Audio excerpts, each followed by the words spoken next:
আসসালামু আলাইকুম বন্ধুরা, কেমন আছো সবাই? ভালো আছো তো? আমি আমার নাম শাহবান, আর এটা আমার ফার্স্ট ব্লগ বানাচ্ছি, একটা আমার জীবনের ফার্স্ট ব্লগ। আর আমি ফার্স্ট ব্লগ ভিডিও বানাচ্ছি, তো চ্যানেলটাকে একটু সাবস্ক্রাইব করে দিও।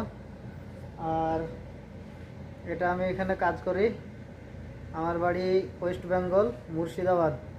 আমি এখন আছি সৌদি আরবে। একটু লুকিয়ে লুকিয়ে ভিডিও বানাচ্ছি, নাহলে আবার দেখলে আবার বকবে আবার, সেই জন্য আবার লুকিয়ে ভিডিও বানাতে হচ্ছে। তাও ক্যামেরা দেখতে পাচ্ছি, আমাকে চারিদিকে ক্যামেরা আছে। তো আমার ভিডিওটাকে ভাইরাল করে দিও, আর আমিও সবার মতো ভাইরাল হতে চাই। দেখা যাক, তোমরা যদি সাপোর্ট করো তাহলে অবশ্যই ভাইরাল হয়ে যাব। আর আমি স্টোর কিপারে কাজ করি, এই কাজের সম্বন্ধে আমি ব্যাস ভিডিও বানাবো। হ্যাঁ, তো যারা স্টোর কিপারের কাজে আসতে চাও, তাদেরকে আমি এই স্টোর কিপারের কাজের সম্বন্ধে আমি ভিডিও বানিয়ে ছাড়বো। অবশ্যই আমার চ্যানেলটাকে তারা সাবস্ক্রাইব করে দেবা। ঠিক আছে, ভালো ভালো ভিডিও বানাবো, সুন্দর সুন্দর সুপার মার্কেটে যাবো, ভিডিও বানাবো।